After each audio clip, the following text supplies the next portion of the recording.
दादा परदादा की जमीन, ये तीन शब्द सुनते ही हमारे दिमाग में एक पूरी तस्वीर बन जाती है ना? बिल्कुल, गांव का घर, खेत। हाँ, और एक ऐसा परिवार जो पीढ़ियों से वहां रहता आया है।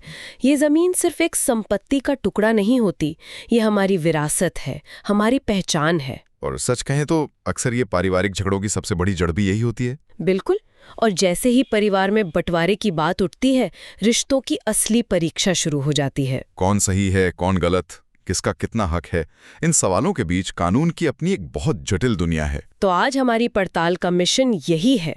हम पैतृक संपत्ति के बंटवारे से जुड़े उन कानूनी दस्तावेजों और अदालती फैसलों की गहराई में उतरेंगे जो अक्सर हमें उलझा देते हैं। मकसद है इस जटिल विषय को एकदम साफ और सरल बनाना।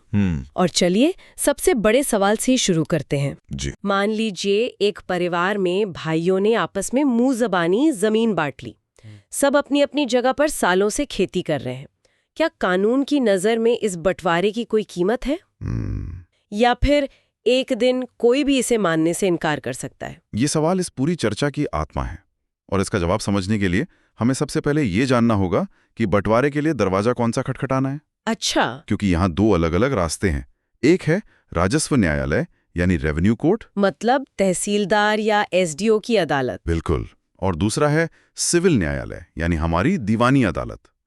सही जगह पर जाना सबसे ज्यादा जरूरी है, क्योंकि गलत चुनाव से मामला सालों तक उलझ सकता है। पैसा और समय दोनों की बर्बादी। दोनों की। तो चलिए इसको थोड़ा खोल कर समझते हैं। सबसे पहले एक शब्द आता है जो मुझे लगता है इन सारे मामलों की बुनियाद है, सह खातेदार। सुनने में थोड़ा भारी है, लेकिन इसका मतलब क्या है एकदम आसान भाषा में? देखिए, इसे एक कहानी की तरह समझते हैं। मान लीजिए एक परिवार है। ठीक है। पिता के देहांत के बाद उसमें दो भाई हैं और एक बहन, रमेश, सुरेश और सुनीता। तो उनके पिता के नाम पर जो भी पैतृक जमीन का सरकारी रिकॉर्ड है, मतलब खतियान, उसमें अब ये तीनों ही रमेश, सुरेश और सुनीता सह खातेदार माने जाएंगे। अच्छा। मतलब आसान भाषा में कहें तो ये वो सभी जीवित वंशज हैं जिनका उस संयुक्त संपत्ति पर एक अविभाजित हिस्सा है। अच्छा, तो जैसे एक पेड़ की जड़ अगर दादाजी हैं, तो उस पेड़ की जितनी भी जिंदा शाखाएं हैं, बेटे बेटियां, वो सब सह खातेदार हुए। बिल्कुल सही पकड़ा आपने। और आपने इसमें बेटी यानी सुनीता का नाम भी शामिल किया। ये बहुत जरूरी बात है। ये सबसे जरूरी बात है। 2005 के कानून संशोधन के बाद बेटियां भी बेटों की तरह ही जन्म से बराबर की सह खातेदार होती हैं। ये कोई एहसान नहीं, उनका अधिकार है। उनका मौलिक अधिकार है। और एक सह खातेदार होने का सबसे बड़ा अधिकार यही है कि वो व्यक्ति चाहे रमेश हो, सुरेश हो या सुनीता, किसी भी समय, कभी भी उस संयुक्त संपत्ति में अपने हिस्से का दावा करने के लिए कानूनी कार्यवाही शुरू कर सकता है। बंटवारे की पूरी प्रक्रिया का आधार यही अधिकार है। ठीक है, तो अधिकार तो तीनों का बराबर है, लेकिन अब असली सवाल पर आते हैं। मान लीजिए रमेश और सुरेश में बंटवारे को लेकर झगड़ा हो जाता है। उन्हें कहाँ जाना चाहिए? तहसीलदार के पास या सीधे सिविल कोर्ट? एक आम आदमी तो यही सोचेगा कि जमीन का मामला है, तो पटवारी या तहसीलदार के पास ही चलते हैं। और यहीं पर सबसे बड़ी गलती होती है। अच्छा। इन दोनों अदालतों के अधिकार क्षेत्रों में जमीन आसमान का फर्क है। इसे साफ साफ समझना बहुत जरूरी है। राजस्व अधिकारी यानी तहसीलदार या कलेक्टर, इनका काम मुख्य रूप से प्रशासनिक है। वो एक रिकॉर्ड कीपर की तरह हैं। Record keeper? जी। अगर रमेश, सुरेश और सुनीता तीनों सहमत हैं कि जमीन के 3 बराबर हिस्से होने हैं, कोई विवाद नहीं है, तो वो राजस्व अधिकारी के पास जाकर बंटवारा और दाखिल खारिज करवा सकते हैं। मतलब अगर कोई झगड़ा नहीं है तो वो सिर्फ कागजी कार्रवाई पूरी कर देंगे? बिल्कुल, वो सिर्फ उपलब्ध दस्तावेजों के आधार पर काम करते हैं। वे संपत्ति के स्वत्व यानी टाइटल या मालिकाना हक पर फैसला नहीं दे सकते। वो ये तय नहीं कर सकते कि जमीन असल में किसकी है? नहीं कर सकते। ये उनके अधिकार क्षेत्र से बाहर है। तो इसका मतलब ये हुआ कि अगर कोई गलती से तहसीलदार के पास मालिकाना हक का मामला ले जाए तो वो न सिर्फ महीनों बर्बाद करेगा, बल्कि हो सकता है कि वहां से मिला कोई आदेश बाद में सिविल कोर्ट में रद्द भी हो जाए। ये तो बहुत बड़ा खतरा है। आपने बिल्कुल सही पकड़ा। मालिकाना हक से जुड़े किसी भी विवाद के लिए जहां ये सवाल उठे कि संपत्ति किसकी है, किसका कितना हिस्सा है या कोई दस्तावेज फर्जी है, हाँ, वहां आखिरी फैसला करने का हक सिर्फ और सिर्फ सिविल कोर्ट के पास है, उसके ऊपर कोई नहीं है। तो वो कौन से गंभीर विवाद हैं जिनके लिए सिविल कोर्ट ही एकमात्र रास्ता है? कुछ उदाहरण दे सकते हैं? हाँ, इसकी एक सीधी सी लिस्ट है। पहला, अगर जमाबंदी यानी जो लैंड रिकॉर्ड है वही फर्जी या विवादित हो। ओके। दूसरा, जो बहुत आम है, जब एक हिस्सेदार ने, मान लीजिए सुरेश ने, बिना बंटवारे के ही संपत्ति का कोई हिस्सा किसी बाहरी आदमी को बेच दिया हो। ये तो बहुत होता है। बहुत ज्यादा। तीसरा, वसीयत से जुड़ा कोई विवाद हो। और सबसे बड़ा, जब इस बात पर ही झगड़ा हो कि किसका कितना हिस्सा है। अच्छा। इन सभी हालात में मामला सिविल कोर्ट में पार्टीशन सूट यानी विभाजन का वाद दायर करके ही हल होगा। लेकिन ये सुनने में तो बहुत सीधा लगता है, पर असलियत में क्या सिविल कोर्ट के मुकदमे सालों साल नहीं चलते? जी चलते हैं। क्या कोई तेज तरीका नहीं है? शायद इसीलिए लोग मुंह ज़बानी बंटवारे पर यकीन कर लेते हैं। आपका सवाल बिल्कुल वाजिब है और हजारों लोगों की यही चिंता है। हाँ, सिविल कोर्ट में समय लगता है। इसीलिए अब हम उस सवाल पर आते हैं जिससे हमने शुरुआत की थी। क्या वो मुंह ज़बानी बंटवारा जो रमेश और सुरेश ने सालों पहले कर लिया था, कोर्ट कचहरी की इस लंबी प्रक्रिया से बचा सकता है? कानून की नज़र में उसकी क्या कीमत है? हाँ, क्योंकि मेरे ख्याल से ऐसा इसलिए भी होता है ताकि स्टैम्प ड्यूटी और रजिस्ट्री के खर्च से बचा जा सके। एक बहुत बड़ा कारण है ये। लोग सोचते हैं कि जब आपस में बात हो गई तो कागज की क्या जरूरत, लेकिन क्या ये बचत बाद में भारी पड़ती है? ये बचत बहुत भारी पड़ सकती है, लेकिन हमेशा नहीं। अच्छा। और ये जानकर कई लोगों को हैरानी होगी कि सुप्रीम कोर्ट तक ने माना है कि एक मौखिक बंटवारा कानूनी रूप से पूरी तरह मान्य है। सच में? जी, लेकिन एक बहुत बड़ी शर्त के साथ। शर्त यह है कि आप उसे ठोस सबूतों से साबित कर सकें। सिर्फ कह देने से नहीं चलेगा कि हाँ, बंटवारा हुआ था। तो वो ठोस सबूत क्या है? अदालत किन चीजों को देखकर मानेगी कि हाँ, बंटवारा वाकई हुआ था और ये कोई आज की मनगढ़ंत कहानी नहीं है? इसके लिए अदालत मुख्य रूप से 3 चीजें देखती है, और अगर ये तीनों मौजूद हैं तो मौखिक बंटवारा पत्थर की लकीर बन जाता है। ठीक है। पहली और सबसे बुनियादी शर्त है पृथक कब्जा, सेपरेट पोजेशन। पृथक कब्जा मतलब कि अगर एक ही आंगन है जिसे रमेश और सुरेश दोनों इस्तेमाल कर रहे हैं, या एक ही बोरवेल से पानी ले रहे हैं, तो वो नहीं माना जाएगा? बिल्कुल नहीं माना जाएगा। कब्जा एकदम साफ और अलग दिखना चाहिए। रमेश के खेत की मेड़ अलग हो, सुरेश के खेत का रास्ता अलग हो, उनका एक दूसरे के हिस्से में कोई दखल न हो।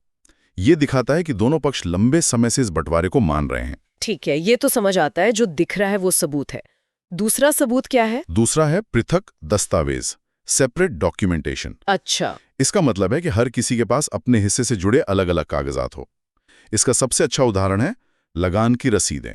ओके। अगर रमेश अपने हिस्से की जमीन का लगान अलग रसीद पर जमा कर रहा है और सुरेश अपने हिस्से का अलग, तो ये एक बहुत मजबूत संकेत है कि वो संपत्ति को बटा हुआ मान रहे हैं। यानी उनका लेन देन भी अलग अलग हो गया है।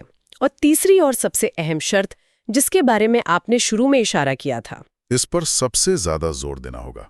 तीसरा और सबसे निर्णायक सबूत है पृथक म्यूटेशन, दाखिल खारिज। जी, दाखिल खारिज। इसे ऐसे समझिए कि जब आप कोई नया सिम कार्ड लेते हैं तो जब तक कंपनी के रिकॉर्ड में वो नंबर आपके नाम पर अपडेट नहीं होता, तब तक वो आधिकारिक तौर पर आपका नहीं है। बिल्कुल। म्यूटेशन भी सरकारी रिकॉर्ड में जमीन का सिम कार्ड आपके नाम पर चढ़ाने जैसा ही है। अगर रमेश और सुरेश ने बंटवारे के बाद अपने अपने हिस्से का दाखिल खारिज अलग से करा लिया है, तो ये सरकारी तौर पर बंटवारे का सबसे बड़ा प्रमाण है। तो कब्जा अलग, कागज अलग और सरकारी रिकॉर्ड में नाम भी अलग। अगर ये तीनों सबूत मौजूद है, तो सुनीता जो इतने सालों बाद आकर कह रही है कि कोई बंटवारा नहीं हुआ, उसका दावा तो कमजोर पड़ जाएगा। बिल्कुल कमजोर पड़ जाएगा। इन 3 बड़े सबूतों के अलावा गांव वालों और पड़ोसियों की गवाही भी एक सहायक सबूत के तौर पर काम आ सकती है। कि वो लोग सालों से देख रहे हैं। हाँ, कि वे लंबे समय से इन भाइयों को अलग अलग हिस्सों पर काबिज देख रहे हैं। ये तो हुई जमीनी हकीकत की बात, कब्जा, रसीदें, म्यूटेशन। लेकिन क्या इन बातों को देश की सबसे बड़ी अदालत भी मानती है, या उनका नजरिया कुछ और है? क्योंकि सुप्रीम कोर्ट के फैसले तो पूरे देश के लिए कानून बन जाते हैं। सुप्रीम कोर्ट ने इस पर बहुत साफ नजरिया रखा है और कई ऐतिहासिक फैसले दिए हैं। सबसे पहले 1976 का एक बहुत मशहूर मामला है काले बनाम डिप्टी डायरेक्टर ऑफ कंसोलिडेशन। काले बनाम डिप्टी डायरेक्टर ऑफ कंसोलिडेशन। जी। इसमें सुप्रीम कोर्ट ने एक बहुत बड़ी बात कही। उन्होंने कहा कि अगर एक परिवार ने आपसी शांति और सद्भाव बनाए रखने के लिए कोई समझौता किया है, भले ही वो मौखिक हो, तो उसे सम्मान दिया जाना चाहिए। अच्छा, तो यहाँ सुप्रीम कोर्ट प्रक्रिया से ज्यादा परिवार की शांति को अहमियत दे रहा है। ये एक बहुत बड़ा सिद्धांत है। हाँ, और कोर्ट ने यह भी कहा कि अगर उस मौखिक समझौते के बाद सिर्फ याददाश्त के लिए कोई दस्तावेज बनाया गया है, तो उसका रजिस्ट्रेशन कराना भी जरूरी नहीं है। वाह। अदालत ने परिवार की नियत और शांति को प्राथमिकता दी, लेकिन इसका मतलब ये नहीं कि कोई भी झूठा दावा कर दे। मतलब दावा करो तो साबित भी करो। बिल्कुल। इसी पर 1988 का रोशन सिंह बनाम जिले सिंह का मामला है। इसमें कोर्ट ने साफ किया कि जो व्यक्ति मौखिक बंटवारे का दावा कर रहा है, सबूत पेश करने का भार भी उसी पर है। सिर्फ ये कह देना काफी नहीं है कि बंटवारा हुआ था, उसे अपने आचरण से, कब्जे से और राजस्व रिकॉर्ड से इसे साबित करना होगा। और कब्जे की बात पर भी शायद कोई फैसला होगा, क्योंकि वो सबसे ठोस सबूत है। हाँ, 2000 का थिम्मैया बनाम निंगम्मा का केस इसी बारे में है। थिम्मैया बनाम निंगम्मा। जी। इसमें सुप्रीम कोर्ट ने माना कि अगर पक्षकार दशकों से संपत्ति के अलग अलग हिस्सों पर काबिज हैं, अलग अलग खेती कर रहे हैं, अलग अलग लगान चुका रहे हैं, तो ये मौखिक बंटवारे का इतना मजबूत प्रमाण है कि उसे झुटलाया नहीं जा सकता। इन फैसलों से एक पैटर्न साफ दिखता है। अदालतें जमीनी हकीकत और पार्टियों के आचरण को बहुत ज्यादा महत्व देती हैं। लेकिन क्या इन मौखिक समझौतों का दुरुपयोग भी हो सकता है? मान लीजिए रमेश और सुरेश मिलकर बहन सुनीता को उसके हक से बाहर करने के लिए एक झूठे मौखिक बंटवारे की कहानी बना लें। बहुत अच्छा सवाल है, और अदालतें इस बात से पूरी तरह वाकिफ हैं। इसी दुरुपयोग को रोकने के लिए भी फैसले हैं। अच्छा। 1991 के एस साई रेड्डी बनाम एस नारायण रेड्डी मामले में कोर्ट ने कहा कि मौखिक बंटवारे को महिलाओं के अधिकारों को खत्म करने का जरिया नहीं बनाया जा सकता। कोई सिर्फ दिखावटी बंटवारा करके महिला सदस्य को उसके हक से वंचित नहीं कर सकता। सही बात है। इसी तरह 2008 के रंग नायकम्मा बनाम केएस प्रकाश मामले में कहा गया कि कोई भी पारिवारिक समझौता स्वेच्छा से, बिना किसी दबाव या धोखे के होना चाहिए। ये सुन के तसल्ली हुई कि अदालतों ने सिर्फ प्रक्रिया ही नहीं, बल्कि न्याय और समानता के सिद्धांत को भी सबसे ऊपर रखा है। बिल्कुल। इन फैसलों से ये तो साफ है कि अदालतें बराबरी और नियत को देखती हैं, लेकिन असल जिंदगी में नियत तो तब खराब होती है जब कोई एक भाई चुपके से जमीन बेचने की कोशिश करता है, जबकि बंटवारा हुआ ही नहीं। हाँ। उस स्थिति में क्या होता है? ये वो स्थिति है जो सबसे ज्यादा मुकदमेबाजी को जन्म देती है। मान लीजिए हमारे उदाहरण में सुरेश को पैसों की जरूरत पड़ी और उसने बिना रमेश या सुनीता को बताए अविभाजित जमीन में से एक टुकड़ा बेच दिया। कानूनी तौर पर यह बहुत समस्याग्रस्त है, क्योंकि पता ही नहीं कौन सा टुकड़ा किसका है। बिल्कुल। जब संपत्ति संयुक्त है तो कोई एक व्यक्ति ये कैसे तय कर सकता है कि कौन सा टुकड़ा उसका है? ऐसा करना रमेश और सुनीता के अधिकारों का सीधा उल्लंघन है। तो फिर रमेश और सुनीता के पास क्या कानूनी उपाय है? क्या वो बिक्री रद्द हो सकती है? क्योंकि जमीन तो अब किसी तीसरे आदमी के पास चली गई। हाँ, उनके पास स्पष्ट कानूनी उपचार हैं। वो इस बिक्री को चुनौती देने के लिए सिविल कोर्ट में एक विभाजनवाद यानी पार्टीशन सूट दायर कर सकते हैं। ओके। वो अदालत से कह सकते हैं कि पहले हमारा हक तय हो, संपत्ति का विधिवत बंटवारा हो, उसके बाद ही कुछ बिकेगा। ज्यादातर मामलों में अदालत ऐसी बिक्री को अवैध ठहरा सकती है। अच्छा। या फिर संपत्ति का बंटवारा करके खरीदार को वही हिस्सा दिला सकती है जो बेचने वाले भाई यानी सुरेश के खाते में आता है। लेकिन ये एक लंबी और जटिल प्रक्रिया है और सबको परेशान करने वाली। जी। साफ है कि बिना बंटवारे की संपत्ति बेचना एक बहुत बड़ा कानूनी और पारिवारिक जोखिम है। इस चर्चा के अंत में हम एक बार फिर महिला उत्तराधिकारियों यानी हमारी कहानी की सुनीता के अधिकारों पर स्पष्ट रूप से बात करना चाहेंगे। निश्चित रूप से, ये सबसे जरूरी है। कानून बहुत स्पष्ट है। बेटियां, पत्नियां और माताएं, इन सभी को पैतृक संपत्ति में पुरुषों के बराबर अधिकार प्राप्त हैं। 2005 के बाद बेटियां सिर्फ अधिकार धारक नहीं हैं, बल्कि वो रमेश और सुरेश की तरह ही सह खातेदार हैं। बराबर की हिस्सेदार। बराबर की।